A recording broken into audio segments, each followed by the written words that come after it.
parehong bisila, unahin mo yung right na hand. Unahin mo yung right na hand, then kaliwa. Doon bro, buksan mo yung isang ano na yan para masundan mo si bro. Sige, pasok ka dito. Yun lang. Kasi lang din lang. Yung right hand muna, then kaliwa. Then, yung ano, bibig mo.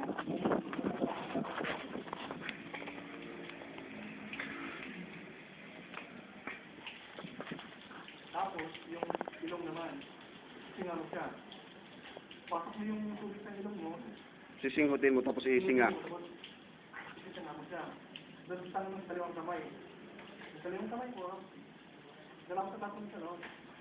Tapos, kumukha naman sa pagkento. Kumukha. Tapos, tapat. Tatlo. Tapos, kanang kamay. Kanang kamay. Hanggang siko.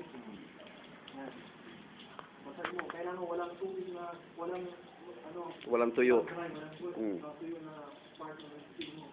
Tapos, kaliwa. Tatlong beses ulit. Tapos sa kaliwa, yung tao na sa ulo mo, yung dalawa mo sila. Hanggang batok. Hanggang batok. Diretso mo hanggang batok tapos pabalik. Pabalik ulit. Oo. Tapos diretso na, kasi wait na yung kamay mo. Gano'n mo siya. Yan. Yan. Kanang pa. Hanggang ano, ankle. Hanggang bukong-bukong.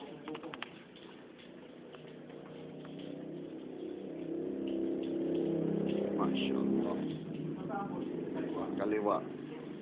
Yung mga singit bro, sa ano mo diretso, yung singit ng ano para matanggal yung mga dumi. Between, ano, toes mo.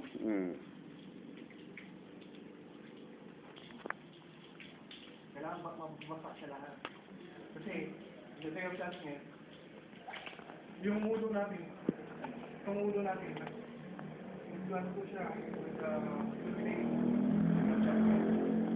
walang ibang mag-remake kundi ang ulo natin. Para na lang, ma-identify sa the day of judgment. Dahil ito siya, ngayon, sasabihin mo naman,